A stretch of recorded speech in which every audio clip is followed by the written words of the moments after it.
And now back to your regular programming. If you speak better to yourself.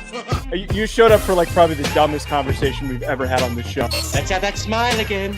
Tell me how that happens. Physically should not happen. Relax.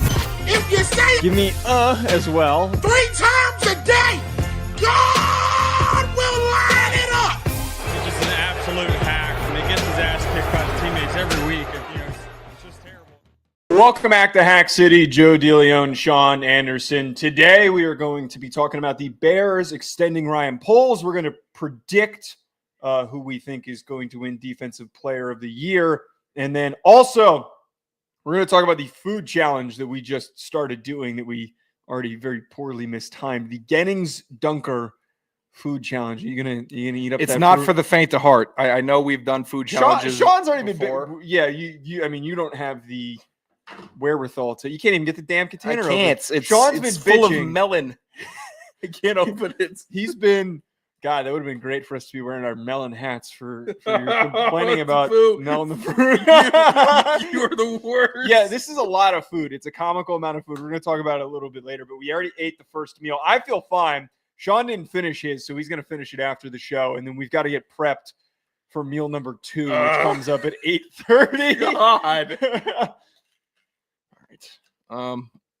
I guess we can have some sponsor time here. Yeah, top that of would the be show. great. Sorry, I probably should. Would that be nice to get yes. to? Sorry, pardon me. I was looking at some Some strawberries. Bet online, the world's most trusted betting platform. You can bet on Joe DeLeone being a bad friend. If you got any sun, he's going to point it out and call you a sunburned jerk off. What? And that's I what he did can't today. say that I I can't say that you're sunburnt. As soon as I walk in the house today, you're hitting me with sunburn. I'm sun blessed, brother, and I'm making money at Bet Online.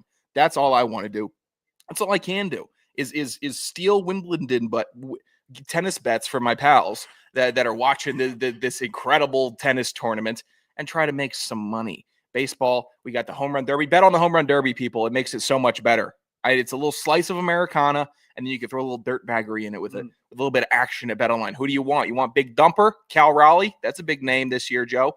James Wood, Hero, future Dodger. Oh, is he going to the He's home going to run be derby? participating.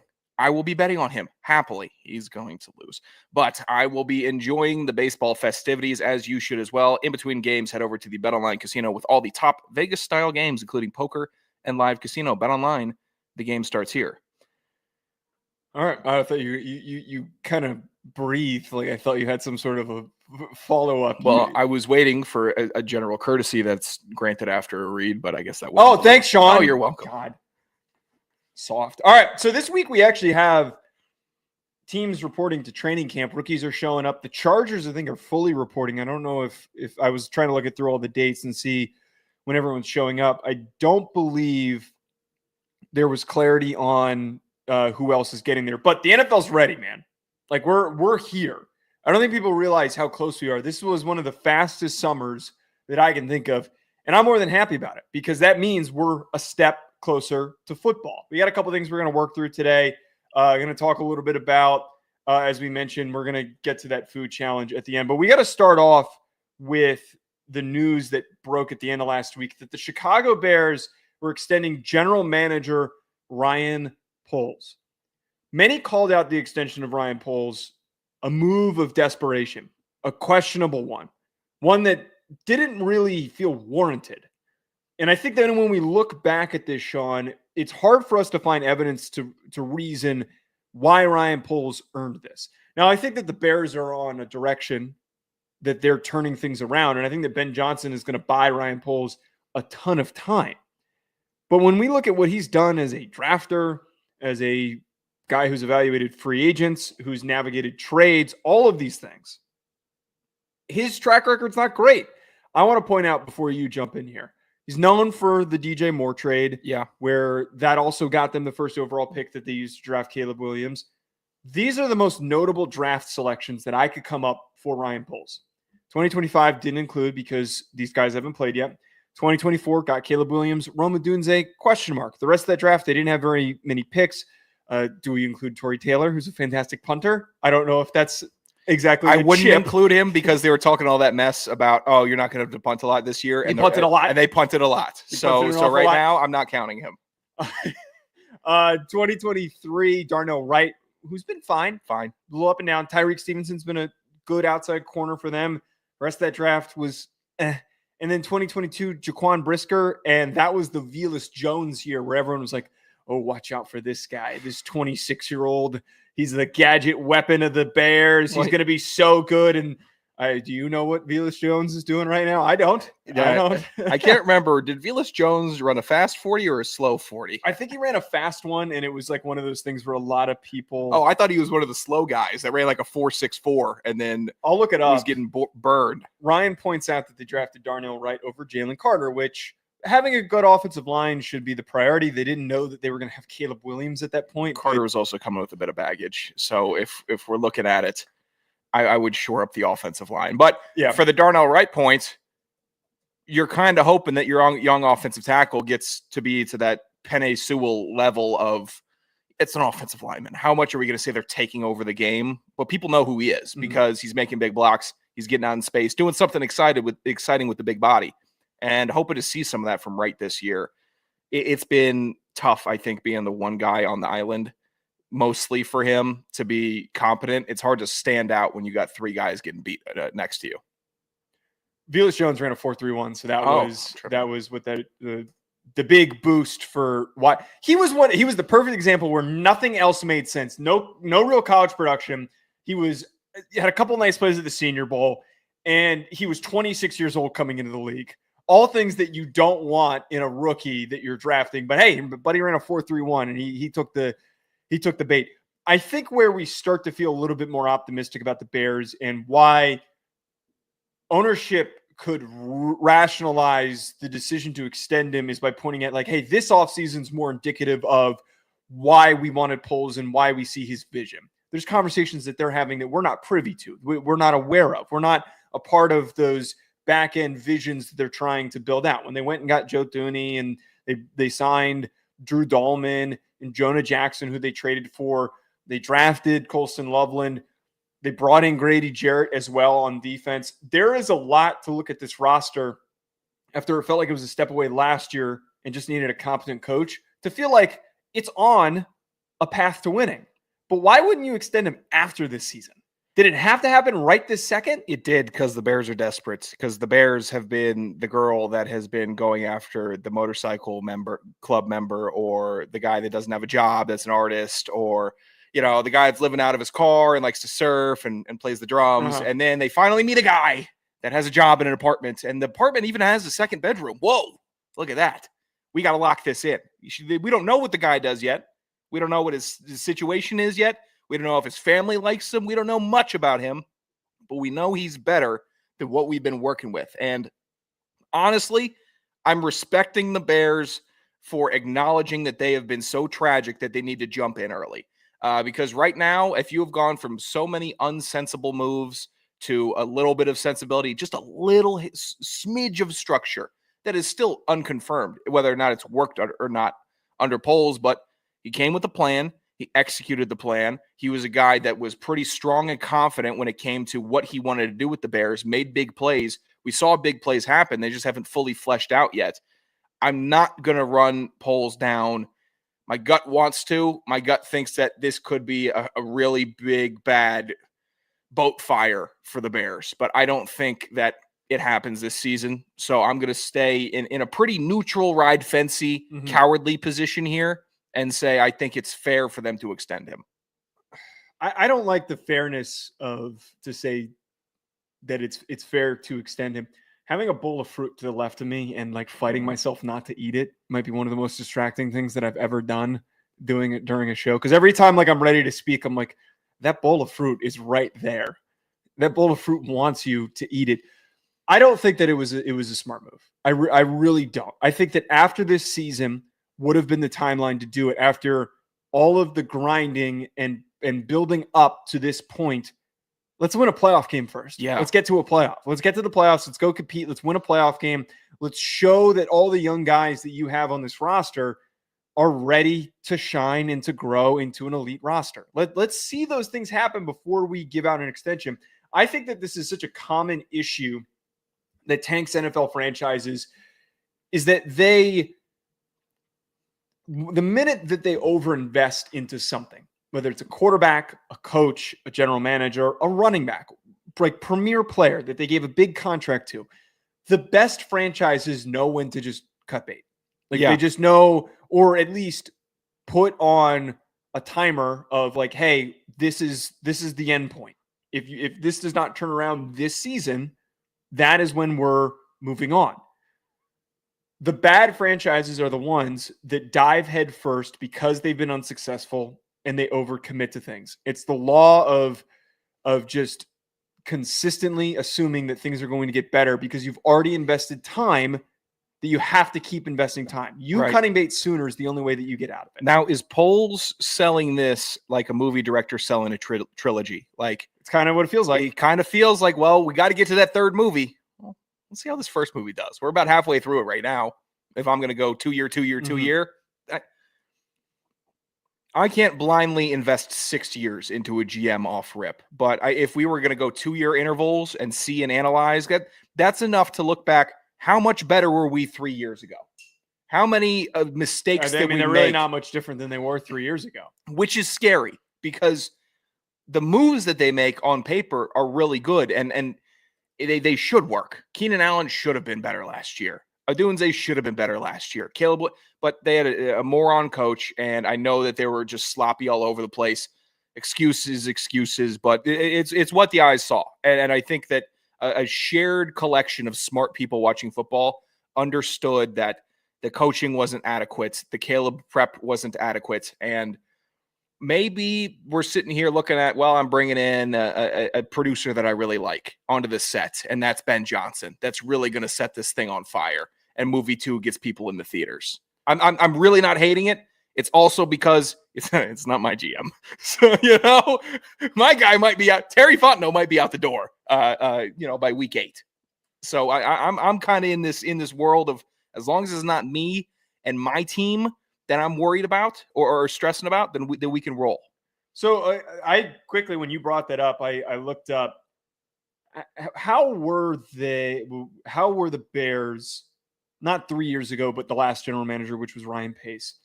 And he was there from, I believe he was there. I just had it pulled up if this stupid thing would work. Ryan Pace was with the team from 2015 to 2021. And they had the same framework, quite literally the same framework. Mitch Trubisky, they got to a playoff quicker with Mitch Trubisky. They got within the first couple of years, and it looked like that plan was working. That they were moving in a direction, despite everybody betting against them, that they were improving with a great defense, and Nagy was getting something out of Trubisky, and it all fell apart really quickly. 6 years invested into Ryan Pace. It's 6 years wasted. So why are we extending the next guy after you just went through this with the previous general manager? But do we hop around GM to GM like that in the NFL? It feels like we're kind of going reverse. Like the Bears are treating their GM like they should have been treating the quarterback. I know Trubisky was pretty dog water, but for who else you kept in replacing him with, the Fields experiment, just taking shot after shot, blind shot, no direction, aimless. I'd rather just gut it out and flesh everything with a mediocre quarterback and see if we can have a team that goes to the playoffs. And instead of having a GM just run that course, run 6 years. These guys must be master salesmen because, well, yes, when we're looking at these teams, they're not all good. Most of them by October, bad. How are these guys keeping jobs? This is the NFL. This is the NFL. What could they possibly be saying to owners to justify the play of the Chicago Bears over the last decade? What are you telling that family? Well, here's what's the craziest part is that we look back at Ryan again. I think we have such recent context of quit eating that damn fruit. I'm just having a little blueberry. Stop saying it like that. The recent context of the last general manager, who was Ryan Pace, very eerily similar progression to where it fell off the rails. 6-10 in 2015. 3-13 in 2016, 5-11 in 2017, 12-4 in 2018, 8-8 in 2019 and 2020, and then 2021 was 6-11 when he was fired. So again, I'm like repeating, I'm kind of talking through myself in circles here. We had the last general manager where you had more success under him for one season and you extended him and you kept him around despite it maybe not feeling great, and that didn't work out. Why are we extending a guy right now at this current moment? Yeah, it kind of feels like finally getting rid of Daniel Jones and then going and drafting Daniel Jones. But why wouldn't you stay with him? He provided the most successful season, but are we just looking at things as rarities or as outliers? Like, is that one playoff game that the Bears had? Is that just an outlier, or was that something they could have built upon? And I guess everyone said, no, outlier. This guy stinks. The team stinks. Trubisky is in the future. And now we gotta try again. Good luck. Keep on trying again. I don't know why. I give outliers 2 years in the league. I think that's fair. A little toasty in here. Boiling as shit in Hey, here. you want Are you to hot? crank it up? Yeah, give me 2 seconds. All right, I got you. Farming sucks. He's melting down. He's melting down. Folks, this is about a year to the day since we moved in. I don't think it was this hot when we moved in. Definitely didn't have as many people. Moved in when there might have been 15 people in this building when we moved in. Yeah. 1,000 people now the heating fucking it up. cell service doesn't work in the building. Can you complete a phone call in this building? Rarely in my room is my phone. And I maybe can't do phone spots anymore. I legitimately, like, people can't hear me when I do phone spots. I don't know what the hell is going on in this city. They're recycling uranium across the street. It's messing up all the cell towers. Probably is. All right, let's move on to talking about our defensive player of the year predictions. One player who we think clear cut makes the most sense, and one long shot to be the best defensive player in the NFL. I'll let you go first. Who is your long shot for defensive player of the year? Oh, my long shot defensive player of the year. We'll go Jalen Carter, long shot defensive player of the year. Plus 2,500. It feels a little long shot given that the favorites are well under the plus 1,000 mark. Jalen Carter now has, I believe, Tyler Guyton moving to right guard for the Cowboys because he plays left defensive tackle, and you need a big dog to be able to counter this man. He is a problem. I underestimated him when he came to the league. I knew he was going to be good. His power was off the charts. His hand fighting is really good.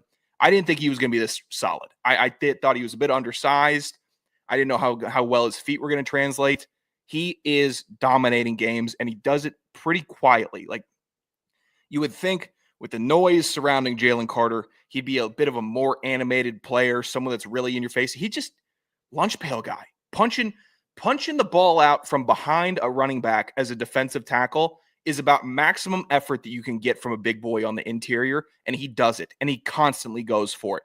Like, the extra effort plays that he makes gets him in the score box. That's big for defensive player of the year. When you're having forced fumbles, fumble recoveries, sacks, is going to be a big sack year. He's going to eat alive some of these guards. And the NFC East taking heed. Washington shored up their offensive line this year because they know that Philly is looming, and they're going to have a big defensive tackle like Jalen Carter mucking everything up. I think it's huge for him, and I think he has the buzz. You need the buzz for Jalen Carter. Okay, so I like the thought process. I obviously love the name, but here's the question I now have for you. Mm-hmm. Do you think that Jalen Carter can have an Aaron Donald type of a season? Because the last time Aaron Donald won it was in 2020, and he also won it in 2018 and 2017. And we know he was ripping and roaring with sacks. Like, he was like 15 plus sacks, was unblockable, not just a run penetrator. He was getting after the quarterback and getting home, so much so that the entire Rams defense was getting huge extensions. Those guys were getting big contracts and then went on to not really do much after because that man was so good. I'm not saying he needs to be Aaron Donald level of good. I know that physically he is that dominant and that freaky, but do you think you can get that type of production out of Jalen Carter that's, let's say, 12 to 15 sacks? I think that would put him in the convo. I think this is the last year we see him in 1v1 matchups on the interior. And it's still going to be, most of the time, playing the Eagles, I still think they have 2 men on him. And that's brutal because their defense is loaded and it's stacked, and they're going to find a way to get him in the backfield. So this is the year. After this year, if he has 15 sacks, we're going to see a down year from him because they're going to be 2 300-pound offensive linemen on him on every single pass play. He's that good. And I'm officially, like, on the train right now, in it. I've always been a fan of Jalen Carter. minus the stupid shit that he got into leading up to the draft. He's a great player though. So I'm not going to go against this at all. I think it's extremely plausible. There's no parameter that I can put on this and say like, oh, this will take away from it. Usually when I know you're looking for it. Yeah, usually when you give me a pick, it's usually super shit. And I'm like, well, you didn't think of that this. I'm surprised that Kyle Hamilton's odds are not better. He is at 4,000 plus 4,000 to win Defensive Player of the Year.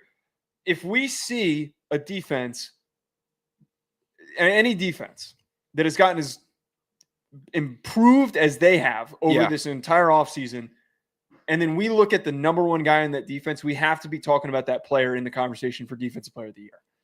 They have elite corners. They drafted Malachi Starks. It is going to be hard to throw against that team. The guy who is going to thrive the most off of that is going to be Kyle Hamilton.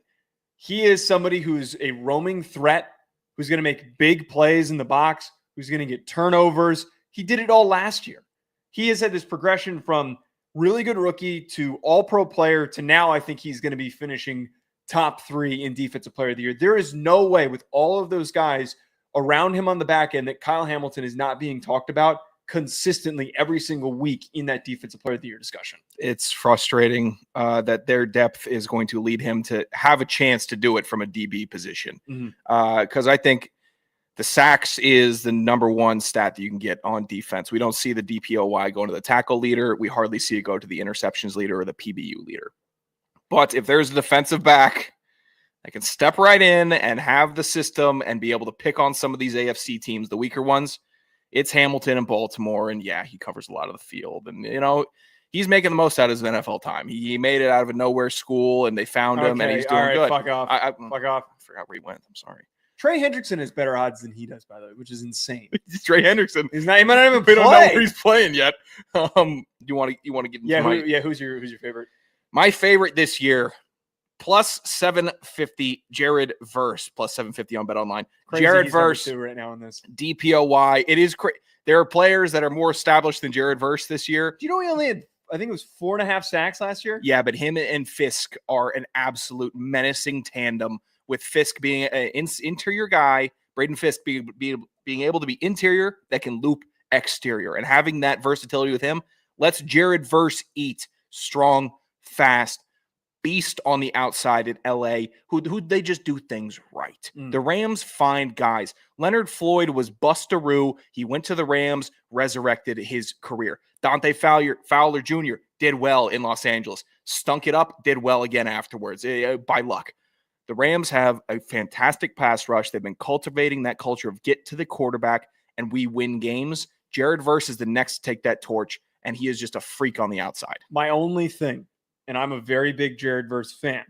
Ryan and I did a film breakdown on him. Keep eating more blueberries. I'm having a tiny blueberry. Ryan and I did a film breakdown on him. We talked about how his sack production is not reflective of how dominant he was because he was just causing chaos. He was just blowing guys up. He was creating havoc that set up other players to succeed. He was lighting tackles up. Yeah, lighting them I up. posted a clip of him blasting Mekhi Becton through his chest and put Mekhi Becton on his ass because he hit him so hard.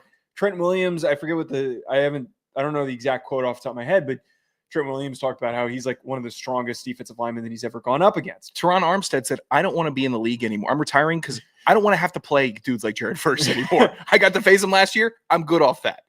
My only thing is I just am a little cautious about picking a guy for an award that is production based and his impact might not show up in the box score every single week.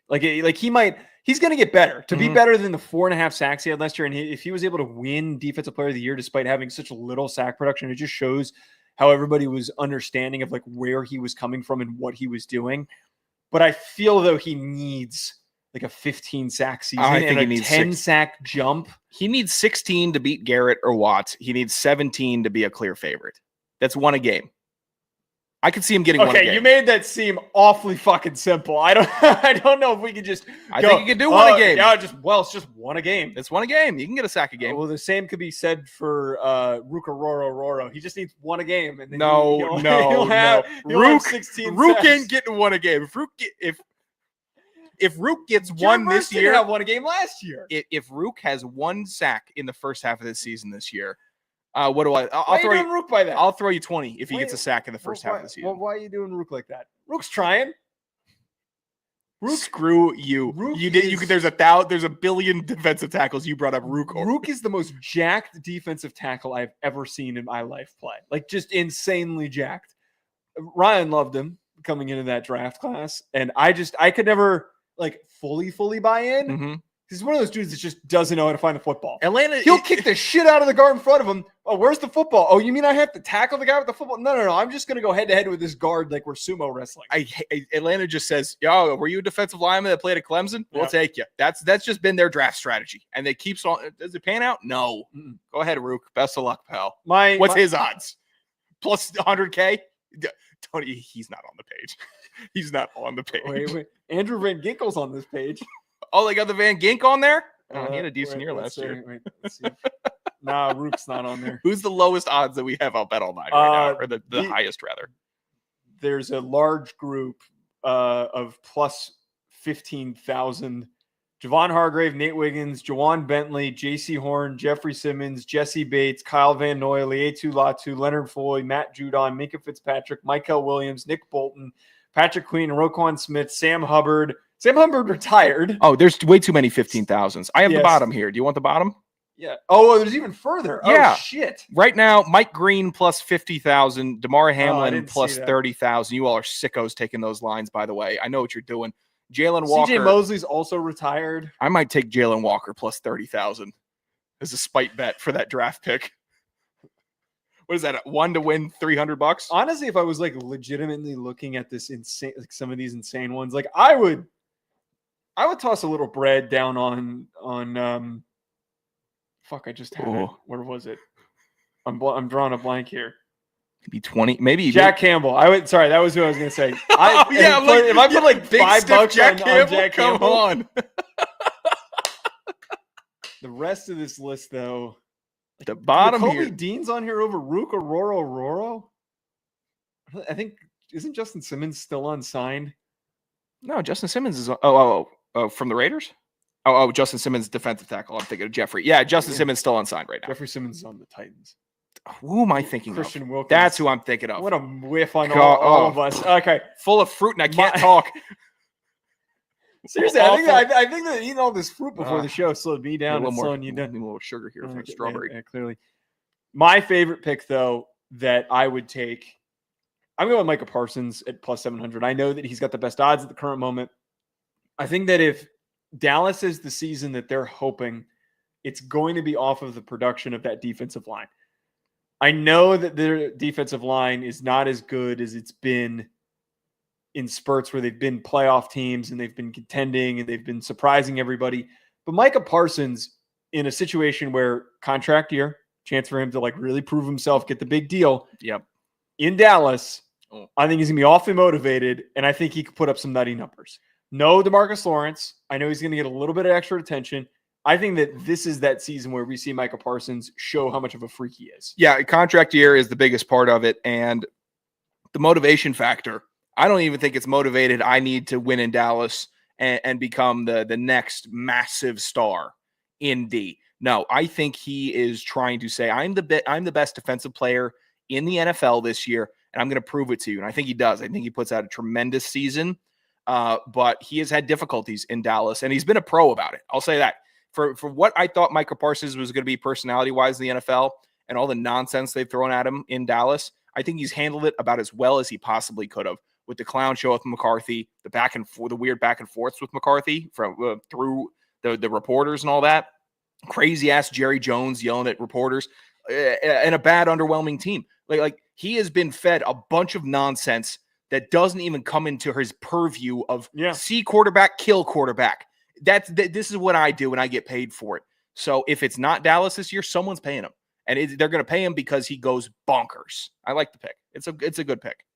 I'd be curious what happens if like there's no new. But is Schloppenheimer going to unlock him? Well, he's an offensive coordinator. Quit eating the damn fruit. Have a little grape. You want a grape? I Have a little grape. Have a little You grape. had the green grapes. Yeah, green grape. Red grapes do nothing for me. I like red grapes over green grapes. They're a lot better. I could be crawling in a desert And you wouldn't. and I see a little red grape. They taste the same. They taste the same. Don't act like they taste. Red grape way more sweet. Green grape. Say that one more time. Red grape way more sweet. The red grape has sweeter undertones. The green grape can be more sour. Now you're gonna polar opposites. You spoke like a fucking. I didn't like that. I was on the You caveman see- watch there. You caveman watch. You put yourself on caveman watch. You spoken broken English. I can't. Speak English, but you did buffoon. I was just trying to get to the point and challenge as quickly as possible. That A little call back there. Good luck doing a show with me. This is. You know what I was miming there? That wasn't headphones on head. That was me pretending to slam a door on my head the whole time. I can't believe you pulled that out. Get to the point of the first iteration of this show. That was the original. Congrats, Fire. Well, yeah. We're not getting. Oh yeah. Do we acknowledge that they got engaged in the middle of a segment? I'll give the quitter an acknowledgement. You think we get the invite? We're going to move on to the next topic. So you don't think we're getting invited to his wedding? Amel's getting invited. Joey Kenny's getting invited. You don't think he would invite us? Burke's getting invited. We don't even see like the save the date. He doesn't interact. Yanni's getting the invite. You don't think that he wouldn't invite us? There is no way. Okay, so we're talking about former co-host Jake Fire, linebacker for the University of Rhode Island, most sawed-off linebacker that you've ever seen. Good linebacker. He's fast. He could run. Ended up being really productive his last couple of years. Used to do the show with us though, every so often, and then he kind of disappeared because now he's a coach. He's working a coach. He doesn't have time for it. You don't think that he would invite us to as a former co-host? No, I don't think so. Why? I don't think Fire even remembers that point of his life. That was recent. Why? Why wouldn't he? Because we text Fire once on your birthday. Birthday. We have the same you birthday. guys share a birthday. Yeah. And then we'll text him. And then he sent in a big text last year after the eat dog poop claim that I had. Oh, I forgot about that. But it's like we hear from Fire, 2 or 3 times a year? Do you think he listens? I have no idea if he listens. I know there's no way he listens. You'd be surprised how many people. I am you always don't realize. You actually, you know what? Maybe I'm so mentally ill that I think nobody ever listens ever. Well, we know that's not true. No, yeah, exactly. And so when you tell me, so and so reached out to me, I'm like, what are they doing? listen to this. But I don't think so. I think if we were playing COD with Fire, then maybe, but I think he's a gamer. Wait. Actually, here's a better question. When you get, now that I think about it, I was just about to ask you, when you get married, would you invite Fire? I don't even know if Fire would like immediately pop up on my list of names. Would you invite Fire? I'm starting to try. You're not getting married for like 20 years. What are you clocking me for over there, man? My timeline.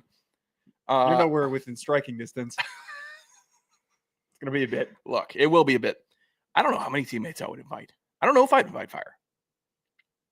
Maybe I'd set it out like Fire would be good to be there, but I think I'd invite Fire. If I had to cap it at like, you don't count towards this, but like 2 former teammates, I'd probably invite Garrow. I'd probably invite Fire. I guess I'd probably invite Perry. Which Perry? Should I send an invite to Perry Schrader? No, I'm not. I think that would be fun. I'm not. You think Perry Schrader's fun in a wedding? Be honest. No, look me in the eye. Don't go looking over. No one's bailing you out over there, pal. You think Perry Schrader's gonna be killing it in your wedding? No. Isn't he going up? He might kill someone. He's going up. Are you gonna have a band or are you gonna have a DJ? I haven't thought that far ahead. If Perry's coming, you better have a DJ, because if there's a band, he's gonna try to get up there and horribly strum on a guitar. God, worst person. This band's called the Rolling Stones. You ever heard of them? Yeah, I have, Perry. You listen to anything else? God, he fucking sucks. Yeah, Chief Keef. What? Screw Top you. 5 worst person. Stop throwing. You can't. Everything you say can't be a curveball. All right. You have to have some fastballs. Wait, you think he was only throwing curveballs? I would argue he only knew like one speed, which was down the middle. You think you ever got a clean read on that guy? I think the reads were too clean. Oh no. I think that he was such an unhinged piece of shit that it was just You know what? Why are you thinking about that's not wedding. That's not how you talk about wedding guests, Joseph. Every wedding needs one. Every wedding needs one unhinged piece of shit. Not like, hey, I invited my wacky friend Dan. No. The guy who's going to cause a commotion in like the worst way possible. Why is that? That's not something that's needed. That sounds needed. God, your desperation to turn everything into a meme. It's strangling. It's not a meme. It's like going out with you and you go and put on the Peruvian flute tunes in an Irish bar in Hoboken. I made the night better when I did that. They switched over to top 40 pop hits and they blared the music. Everyone was kind of nicely playing their songs. You killed us. I will not concede that. I might invite. You know what? Burke's the guy. Burke's the guy that you want to invite if you want I the haven't fun guy. spoken to Burke. Have you spoken to Burke? Not really. No. Another former roommate of ours. Congrats on the child, Burke. All right, we have to talk about this though. So we're doing. He had a kid. Yeah. Jeez, we're so out of touch with our teammates. You are. I don't give a shit.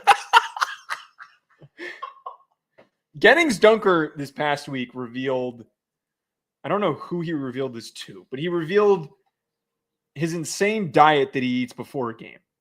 Every single week before games, he has an enormous 2 dinners and then 2 gigantic breakfasts before he plays on a Saturday. Uh-huh. Sean and I decided that we're going to do this. We decided that we're going to see if we can accomplish this. We both play college football. We think that we're capable. I just want to read through and then I just kind of want to talk through this because we've already eaten the first meal. I'm still hungry. You've eaten the first meal. You ate the half of the first meal. The first meal was 2 to 3 servings of pasta with meat marinara sauce, a couple of bread rolls, a 12-ounce steak, and 2 servings of fruit. Second dinner is 3 hamburgers, 3 bags of baked Lay's chips, drip drop hydration mix, and hot chocolate. Next morning, tomorrow morning at 7:15, we're going to be eating 4 pieces of toast, 2 bowls of Wheaties, a couple of pancakes. By the way, we're eating frozen pancakes. I ain't making your fat ass. That's fine. Pancakes. I might have to take myself walking and eating these things. I got an early morning tomorrow. What time are you going to be out tomorrow? I got to be out tomorrow at like 7 latest. Okay. We'll wake up at 6. We'll figure this thing We'll wake up at 6. 9 a.m. Then we have 4 pieces of toast. Oh, 2 chicken breasts are also part of that first meal. 4 pieces of toast and a chicken breast at 9 a.m. So you might need to take this with you and eat during the show. Yeah. When you're working. Mm-hmm. 10:15, Hunter Stinger Energy Waffle and Chews, not honey packets. Oh, bummer. And then after the game, which is going to be really gross, we have to eat. He eats at Culver's a double bacon cheeseburger, a family-size order of cheese curds or onion rings, and 3 sides of ranch. We're substituting that with a double bacon cheeseburger from Burger King and 2 large orders of onion rings, which is the equivalent amount of calories. Mm-hmm. I just need to know. Well, you obviously didn't eat this much before a game because you weren't. Yeah. I was Get on the field. I was plenty energized. I was fresh. I was fresh a lot of the games. I was eating close to this. I don't think I was far off. God, it's a lot of food. It's a lot of red meat. This is Mr. America. This is gout coming for a lot of people. Try this. Gout's from alcohol, isn't it? Red meat. Oh, is it? Red meat sodium. Too much salt, too much red meat. Gout it up. This is a hearty meal, and this is how I know this is some shit that his dad told him because he's got Wheaties in there. Like this is. You don't think that he's collaborated with his nutritionist? Do you think that his dad was like, son, you better be eating Wheaties the morning of the game? This guy's from Illinois, I believe, playing in Iowa, colder than hell. That's why he's got the hot chocolate because normally it's just chocolate milk. See, that was also incredibly random. Yeah. Fuck, we gotta eat. I forgot the hot chocolate. We gotta drink hot chocolate. It is July. Do you like hot chocolate? I love hot chocolate. I don't like when we were in Montana, that hot chocolate was the best thing I drank all weekend, and I had tons of great beer and all that. But a good hot chocolate's delicious, especially. I'll burn my mouth on it. Like tonight, I'm going to burn my mouth on that hot chocolate, and it's going to ruin my week. And I'm going to be talking like this for the rest of the week because my tongue is burnt to shit. The steak was massive. It was a ton of steak. It might have been a little more than 12 ounces, by the way. I didn't exactly weigh it. Thinking about 3 more burgers in like less than 4 hours is nutso. The baked Lay's. This guy's a ball knower also because the baked Lay's crush regular Lay's. Too much. Basically, by the way. They crush regular Lay's. He lives in the middle of fucking nowhere in Illinois. Yeah. What's he got around him? He's got the best beef ever. He's got all this great dairy. He's probably just going right to This a farm. is a picture of the downtown. What else you can do there but eat 5 pounds of meat a day? Run your head into a bunch of defensive linemen. So I broke down Dunker's tape for the 2026 draft. I didn't give him a very high grade. I know that he has some fans. Now that I'm just thinking of this now, it makes a lot of sense because he really struggles to move. He's really strong as shit. I'm getting it. His bones are double dense of the normal human. Yeah, normal human's bones. He plays like he needs to poop. He plays like he has the biggest shit. Because when are you taking a dump in the middle of this? Dude, it's this feels reminiscent of remember Michael Phelps in his second Olympics? They were talking about his diet and he was eating 2 large pizzas a day, tons of spaghetti, all carbs, just because he was training like an animal. And then he does these retrospective interviews before his last Olympics. And he's like, yeah, that was really dumb. I'm now mixing in more fruits, more complex carbohydrates. I'm not doing a bunch of pizza all the time. I'm actually incorporating nutrition.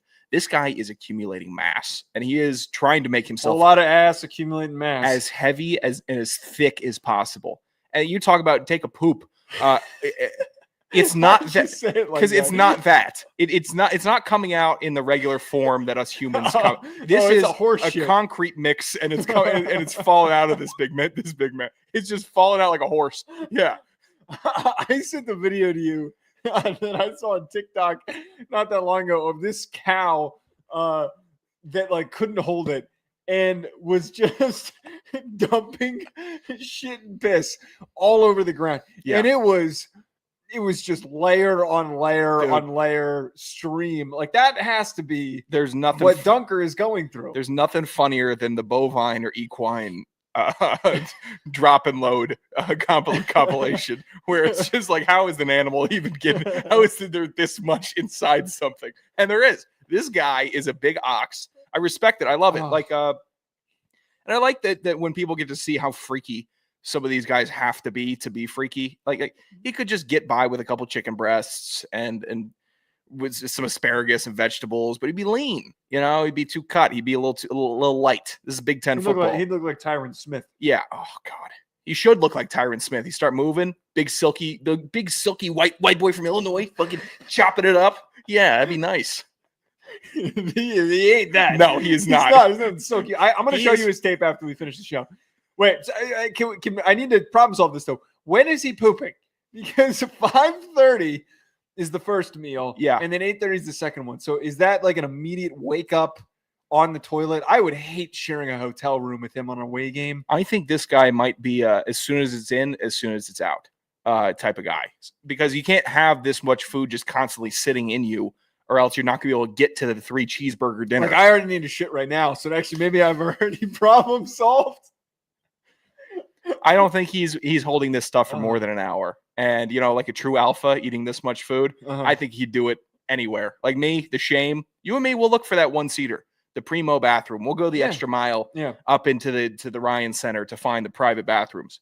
This guy, junkyard dog in the locker room, full blast. So we traveled to some games where there were no door. That was a bad voice crack. Yeah, we're trying to act like this guy's all manly and shit, and I'm over here cracking my voice. We traveled some games where there were no doors on the stalls. People would take a shit, legs spread open with the door wide open, just like you'd be putting your clothes on and someone's taking a dump to the left of you. He would be, to be clear, the teammate who would choose to do that was always the grossest teammate. It was always the same guy who would do it. Dunker is definitely that guy.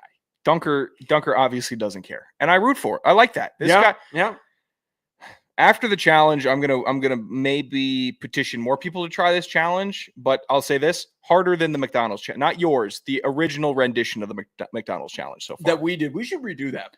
That was the 3 double quarter pounders, one quarter pounder. That was in a very condensed period of time. Though, yeah, to clarify, that was under 90 minutes. 3 double QPs, 1 QP, 2 medium fries, 20 nuggets. And then we didn't do the drinks, but you could do the drinks, 4 medium drinks. That was easy. That was cake. Yeah, 90 minutes, yeah, roll right yeah. through. This is, I'm already Like dying. because you know when the end point is. It's like, all right, we're ready for for round. When's the next round? It's kind of creeping up on us. I got to cook. The It's annoying thing is also having to creeping. cook all this. It's creeping Crap. up.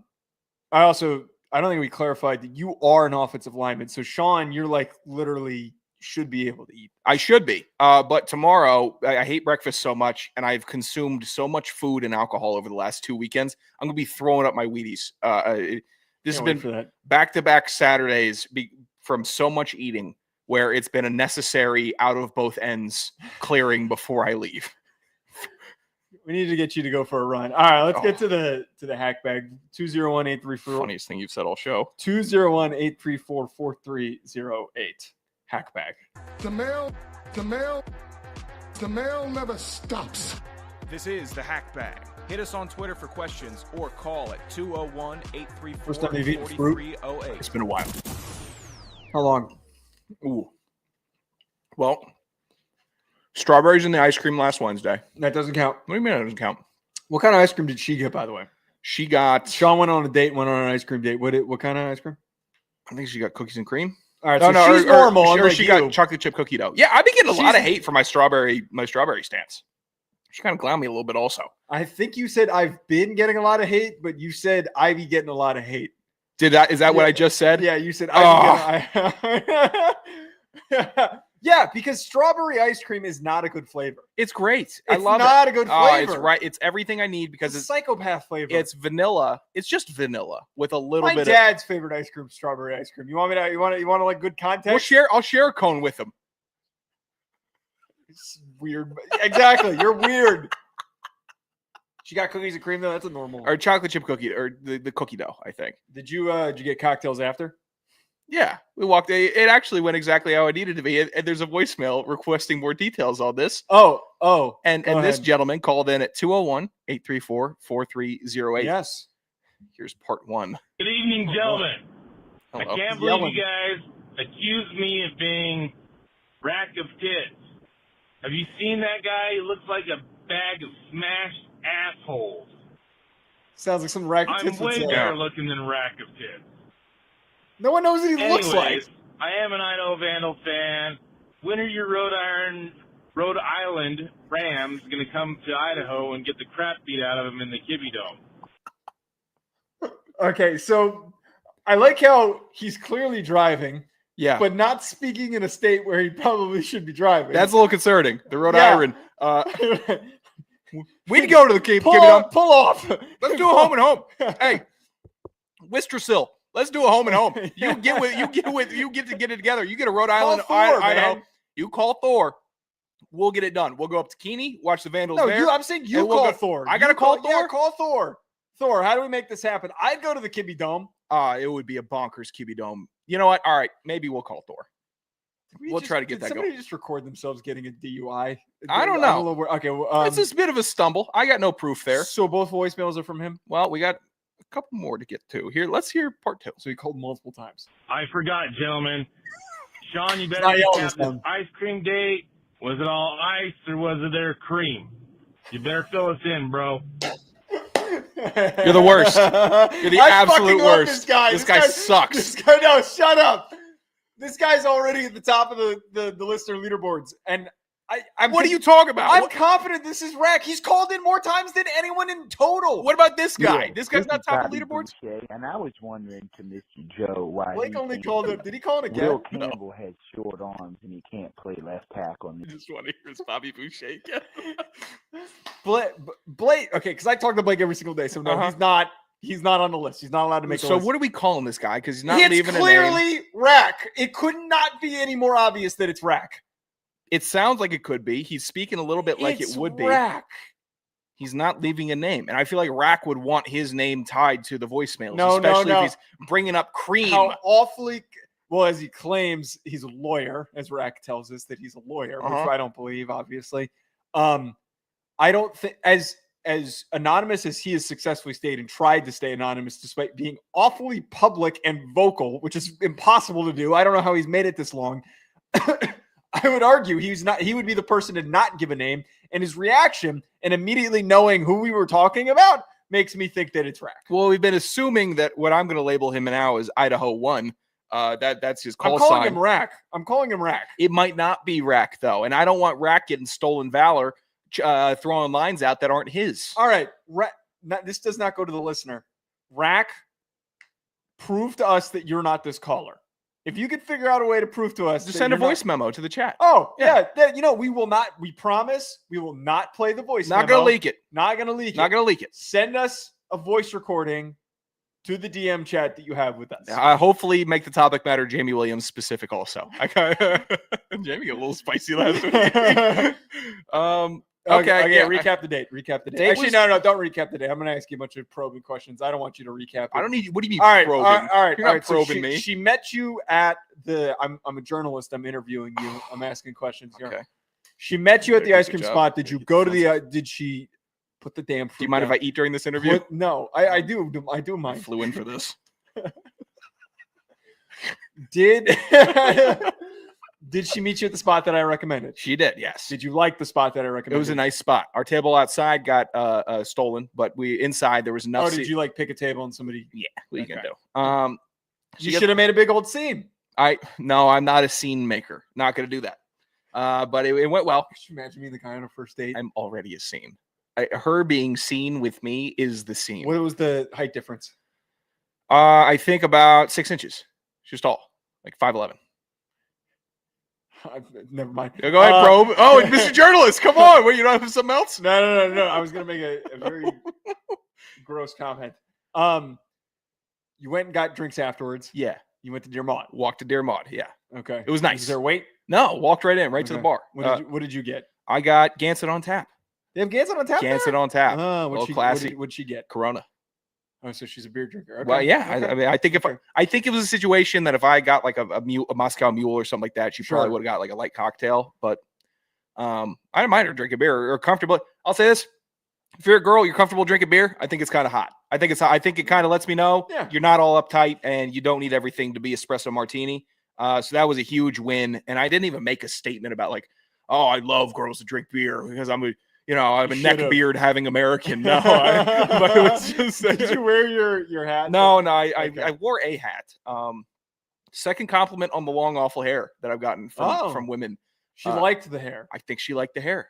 She said, I like your long, bushy hair. My bad long, sideburns. Unkempt. I got crushed for the sideburns this weekend. Elvis. I'm getting called every old actor imaginable. You can trim that on your own. You don't need to go to a I want you to trim it for barber. me. I ain't trimming your damn sideburns. You get a nice big mirror for me. I ain't trimming your sideburns. Give me a huge mirror for my fat face to get all close. It sounded like you got back here pretty late. I was kind of thinking that you would end up rolling back in here with her because you got back here so late. What time? How long did you stay at Deer Maud? I think we were there for about 2.5, 3 hours. No, so it seems like it was a pretty good date. It was a good date. And you still haven't texted her. Got her number, and we'll be texting her. You got her number after the date? Yeah. That's what's confusing to me. I always get the number before the date. I kind of kept it. I kept it pretty simple. I didn't want to do a bunch of texting small talk, and we just kind of made a plan. I'm against the small talk stuff too. I deliberately, before I go on a date with somebody, I will not do that. It boggles my mind when people are like, "Yeah, I've been texting this girl for a week." I'm like, "Why would you do that? What's the point of the? I gotta get going. What's the point of the date of getting to know each other? What the fuck are you supposed to talk about on the first date if you spend the whole week?" Sounds like you're on the same page with me. Yeah. So I was happy that I actually got out of. I didn't need to be like, "Hey, I hate being on this app. Send me your number." How many times can you meet me that? here, get ice cream? Yeah, meet me here, get ice cream. We'll walk around, and it was nice. I mean, Deer Maud was a good spot. It's a good cocktail bar. I'm gonna recommend it. Do you love her? You're a sick bastard. One of the stripe guy, Josh, used to always do that. Like he would, like if I came into the office and I was like if I went on, like they knew I was going on a date or something like that. Every time. Do you love her? He just posted a picture on his story today. Maybe I'll ask him that question. He might love her. It might be his girlfriend. His girlfriend that he's been dating for 3 years? Yeah, I think that he does. Cry more on Instagram, Josh. Okay. Sorry. Yeah, unprovoked. He stopped wearing wigs. I have no problem. All right. Do we have any other voicemails? We do have another voicemail. Hey, boys. This is Thomas out of Denver, Colorado. Hi, Thomas. If I'm being honest. I think you guys are downplaying the Broncos by quite a bit. The weaknesses last year were the run game and the tight ends. Who do we go out and we get the most athletic tight end in the game? Evan Ingram. We draft R.J. Harvey, and then we go out and get J.K. Dobbins. I mean, it's a free agent haven. It is a Sean Payton offense, and then we go out and get Dre Greenlaw and Tua Hafalua, however you say his name. He is a fantastic safety, and I'm excited to watch him play. If either one of those guys are healthy, I think the AFC West should be very scared of the Broncos, and that's including the Chiefs. They've won 9 divisions in a row. I'd be very scared if I were the Chiefs because Sean Payton, Vance Joseph are demons, and Vance Joseph has the best defense on point, ready to go after little Mahomes there. So appreciate it. Love the show. See ya. Well, thanks for calling in. Appreciate the question. I kind of love this rhythm that we've created. We've got the one sick pervert who calls in every show, and then we've got good football analysis from new listeners that we're finding. I think that was pretty good. Nice little breakdown. Evan Ingram, I can't get behind you saying he's the most athletic tight end in the NFL because there's just, like Colston Loveland, Tyler Warren, just from this rookie class alone. Kyle Pitts is more athletic, less productive. And Ingram's also towards the end of his career. So he's been super up and down. I agree, though, that the run game was a problem, and the run game got a lot better. J.K. Dobbins apparently has been awesome, and R.J. Harvey could be really good as well. So there's like a really good chance that this Broncos team, like we talked about last week, ends up being like surprisingly productive. I think they're going to be good. I thought we gave Denver a good amount of props. I thought we did too. We just kind of were talking about it's Pandora's box of outcomes between the two of them. I don't know if you can call a team a free agency haven and then throw in J.K. Dobbins and Evan Ingram as your examples. Well, the rest of the pickups that they had were pretty good. Funga's really good. Really excited for him. That's going to be good. And Greenlaw. Greenlaw's solid. Like, they got better. Greenlaw's old, though. They got better. It's not a haven. You're not going to be the favorite in your division. You are probably on par with the Chargers right now, and that is clear behind the Chiefs. And that's not a bad place to be. You're behind the Chiefs. Every other team in the league would be behind the Chiefs if they were in the same division. Right. Maybe with the exception of Philly. And if we're looking at 17 games, you got to play them twice in the regular season, I might still put Philly behind them. So you're doing fine. Just play a little bogey golf this year. You don't need to be going birdie, birdie, birdie. Finish solid in second. Everyone sign the scorecard. Then we go to the playoff, and anything can happen. That's what Broncos fans just need to be aiming for. Right. Build. It doesn't need to be crazy holdouts magic year because you're going against the dark forces anyways in the Chiefs. They're going to figure it out. Right. I think that's a really strong way of putting it, is that like you kind of have the first big year with the rookie quarterback and you think we're going to win a Super Bowl. Yeah. All you need to do is make a slow progression year by year, and then you're tracking. If you try to make the big leap, which they didn't fall for the CJ Stroud trap of over-investing, they're doing it a little bit more patiently. Yeah, like Denver and Washington are kind of like, I think Washington's going for the big leap. I think Denver is going for a little bit of a build.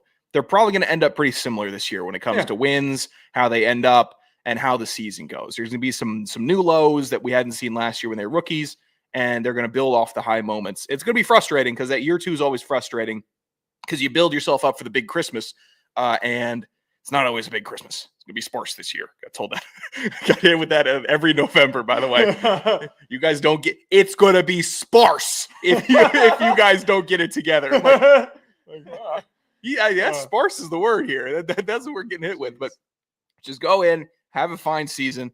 We're fine with the Broncos. I don't think we're going to be a show this year that trashes them relentlessly. All right. We will be back on Tuesday, back to normal week. And then soon we're going to change up our schedule, to be determined there. 201-834-4308. Call in at Joe DeLeone, at Sanderson Radio, at Hack City Pod. We'll talk to you later.